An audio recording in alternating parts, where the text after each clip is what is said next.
नमस्कार माझ्या सर्वांना. मी शिवानी. गावाकडच्या स्वादमध्ये आपलं खूप खूप मनापासून स्वागत आहे.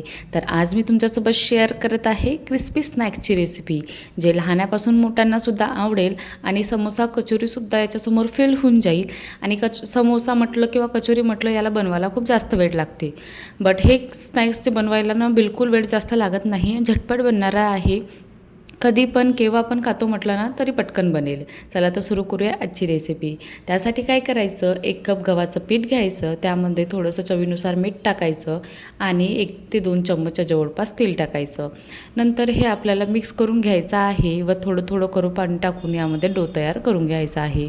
जसं नॉर्मली आपण कणकेचा गोळा बनवतो तसंच बनवायचा आहे, पण खूप जास्त सॉफ्ट नाही बनवायचा आहे, थोडासा सेमी सॉफ्ट बनवायचा. बनवून झाल्यानंतर आपल्याला याला 2 मिनिटाच्या जवळपास थोडं सेट होऊ द्यायचं. कणिक छानपैकी अशी मुरून जाते. त्यानंतर आपल्याला याचे गोळे तयार करून घ्यायचे आहे. तर जेवढ्या आकाराची आपण रोज पोळी बनवतो ना तेवढ्या आकाराचेच मी गोळे घेतलेले आहे आणि याचे जितके होईल ना तितके गोळे बनवून घ्यायचे आहे. तर कमीत कमी 8 गोळे झाले होते, 7 ते 8 गोळे झाले होते आणि नंतर आपल्याला याला लाटून घ्यायचं आहे. तर छानपैकी अशी चपाती लाटून घ्यायची आहे पातळसर आणि एका ताटामध्ये ठेवून द्यायची आहे. नंतर बाकीचे पण तशीच चपात्या लाटून घ्यायच्या आहे. मी एकसाथ सगळ्या चपात्या लाटून घेतलेल्या होत्या आणि एका प्लेटमध्ये ठेवून दिल्या होत्या. बिलकुल चिपकत वगैरे नाही त्या एकमेकांना. आणि नंतर लाटल्यानंतर एक चपाती घ्यायची, त्यावर थोडंसं तेल लावून घ्यायचं ब्रशनी किंवा हाताने असं तेल लावून घ्यायचं आणि नंतर थोडासा जो गव्हाचं पीठ असते ना ते त्यावर डस्ट करायचं, म्हणजे थोडंसं टाकून घ्यायचं असं चिळकल्यासारखं आणि दुसरी पोळी त्यावर अशी चिपकवून घ्यायची आहे. हलक्या हलक्या हाताने सुरुवातीला चिपकवायची आणि नंतर आपल्याला हिला अगदी हलकंसं लाटून घ्यायचं आहे, जेणेकरून इझिली छानपैकी चिपकून जाईल बा. ज्या प्रकारे आपण नेहमी पोळ्या बनवतो, घरी तेलाचे पराठे बनवतो किंवा पोळ्या बनवतो अशा गोल तेल लावून, तशाच प्रकारे आपल्याला ही पोळी बनवून घ्यायची आहे. कारण की यानंतर आपल्याला याला 2 भागामध्ये डिवाईड करून घ्यायचं आहे, म्हणजे काढून घ्यायची आहे. तर ज्या प्रकारे मी तुम्हाला समोर दाखवेल तसंच तुम्हाला करून घ्यायचं आहे.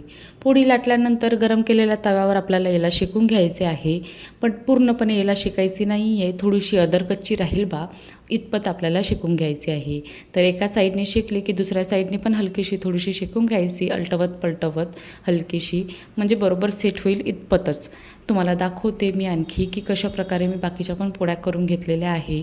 आता बघा, यामध्ये मी थोडी एका साईडने शेकली तर थोडीशी पलटवून घेतली.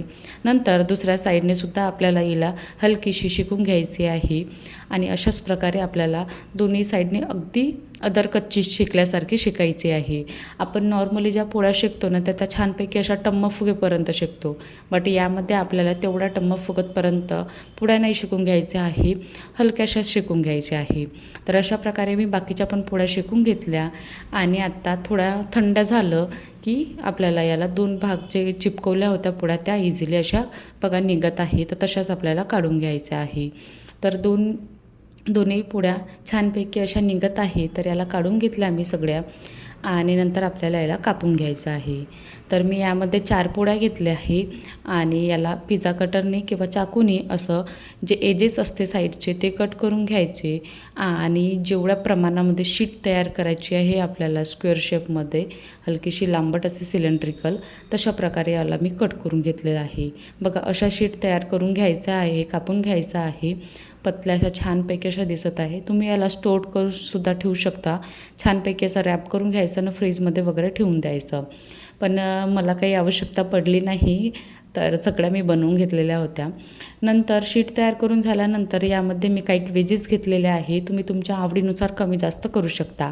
तर यामध्ये मी बारीक चिरलेला गाजर, कांदा, सोबतच कढीपत्ता, मिरची, कोथिंबीर घेतलेला आहे आणि बाइंडिंगसाठी छानपैकी असा मसाला बाइंड होण्यासाठी यामध्ये मी पोहा आणि दालिया याचं पावडर तयार करून घेतलं, दरदर असं ते सुद्धा टाकलेलं आहे. नंतर यामध्ये काही बेसिक मसाले टाकले आहे, जसं काश्मीरी रेड चिली पावडर, हळदी पावडर, धनिया पावडर, जिरा पावडर, गरम मसाला, आमचूर पावडर, सोबतच जिरं, ओवा आणि चवीनुसार मीठ व थोडंसं तेल टाकलेलं आहे, अर्धा चमचच्या जवळपास. आणि अशा प्रकारे याला मिक्स करून याचा आपल्याला मसाला तयार करून घ्यायचा आहे. छानपैकी मिक्स झाला की अशा प्रकारे याचा कलर हलकासा चेंज होऊन जाते. मसालाही तयार आहे, शीटसुद्धा तयार आहे. तर मी एक अगोदर बनवून बघितला की बरोबर बनते की नाही बनत आणि नंतर तुमच्यासोबत मी आणखी एक दाखवते की कशाप्रकारे मी बनवलेलं आहे. तर असं रोल करून घ्यायचं आणि मी याला चिपकवण्यासाठी काय केलं की 2 चम्मच गव्हाचं पीठ घ्यायचं आहे. त्यामध्ये थोडंसं पाणी टाकायचं आणि त्याचा असा साठा तयार करून घ्यायचा आहे. गव्हाच्या पिठाच्या ऐवजी तुम्ही मैद्याचा साठासुद्धा तयार करू शकता आणि तो छानपैकी असा लावून घ्यायचा हलकासा व अशी फोल्ड चिपकवून घ्यायची आहे. नंतर छोट्या चम्मचने आपल्याला मसाला फिलअप करायचा आहे आणि याला छानपैकी असं चिपकेल बा अशा प्रकारे साठा लावून याला चिपकवून घ्यायचा आहे. तर इझिली हे चिपकून जाते आणि बाहेरसुद्धा निघत नाही, मसालासुद्धा निघत नाही आणि जी फोल्ड केलेली प्लेट्स असते ना तीसुद्धा निघत नाही. तर अशा प्रकारे मी बनवून घेतला. तुम्हाला आणखी मी 1-2 बनवून दाखवते. बघा, एका हलक्याशा बोटाच्या साहाय्याने असं करायचं आहे आपल्याला, ज्या प्रकारे मी तुम्हाला दाखवत आहे. नंतर जी शेवटची एंडिंग आहे ना फोल्ड, तिला अशा प्रकारे चिपकवून घ्यायची आहे साठ्याच्या मदतीने व त्यानंतर यामध्ये मसाला फिलअप करायचा आहे. खूप जास्त मसाला असा यामध्ये फिलअप नाही करायचा, हलकासा जेवढा मावेल ना तितपतच टाकायचा आहे. नंतर जी साईडची आणखी एजेस आहे याचीवाली म्हणजे फोल्ड आहे, तिला आपल्याला आणखी साठा लावून घ्यायचा आहे थोडासा व अशा प्रकारे चिपकवून घ्यायचं आहे. ज्या प्रकारे तुम्हाला मी दाखवत आहे ना अगदी तशाच प्रकारे करून बघायचा. बिलकुल एकसुद्धा थोडासाहीसुद्धा बाहेर निघत नाही मसाला आणि जी फोल्डिंग असते ना तीसुद्धा अशी फुटत नाही. इझिली छानपैकी अशी फ्राय केले जाते आणि अशाच प्रकारे मी बाकीचेसुद्धा बनवून घेतलेले आहे. अगदी मस्त वाटते क्रिस्पी असे खायला. आणि आपण सपोज बाहेर कुठे गेलो पिकनिक वगैरे करायला तर त्याच्यामध्ये पण झटपट बनवतो म्हटलं ना तर हे स्नॅक्सनं अतिशय टेस्टी वाटेल आणि बनवायलासुद्धा इझी होईल. आणि सोबतच इव्हनिंग स्नॅक्समध्ये काही बनवायचं म्हटलं की टेन्शनच येते की काय बनवायचं काय नाही. तर आता ही झंझटसुद्धा मिटली आहे. नंतर मी छानपैकी असं मीडियम फ्लेमवर गरम केलेलं तेलामध्ये याला फ्राय करून घेतलं आणि खूप जास्त असं धुवाधार बिलकुल नाही करायचं. मीडियम फ्लेमवरच केलेल्या तेलामध्ये आपल्याला याला फ्राय करून घ्यायचं आहे. छानपैकी असा ब्राउनिश गोल्डन कलर येईल इतपत आपल्याला याला फ्राय करून घ्यायचं आहे आणि हलक्या हलक्या हाताने याला पलटवायचं आणि नंतर अशा प्रकारे कलर आला की याला आपल्याला काढून घ्यायचं आहे. तर छानपैकी असं तुम्ही याला विदाऊट चटणी किंवा काही असं लागत नाही. नुसती मिरची एका हातात घ्यायची आणि एक हा असा समोसासारखाच झालेला आहे तर एक पीस घ्यायचा आणि मस्तपैकी खायचं, एन्जॉय करायचं. अतिशय टेस्टी वाटते खायला.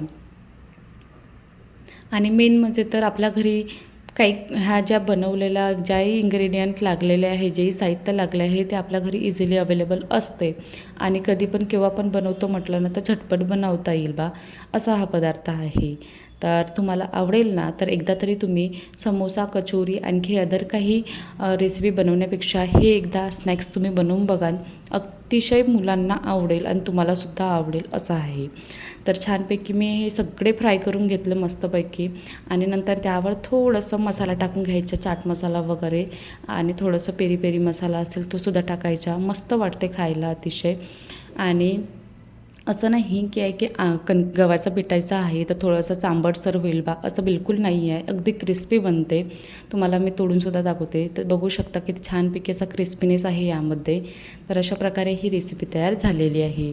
कशी वाटली तुम्हाला आजची रेसिपी? आवडली असेल ना तर एकदा बनवून बघाल आणि माझ्या चॅनेलला सबस्क्राईब करायला विसरू नका. अशाच रेसिपी बघत राहा, एन्जॉय करत राहा. चला तर टेक केअर, बाय.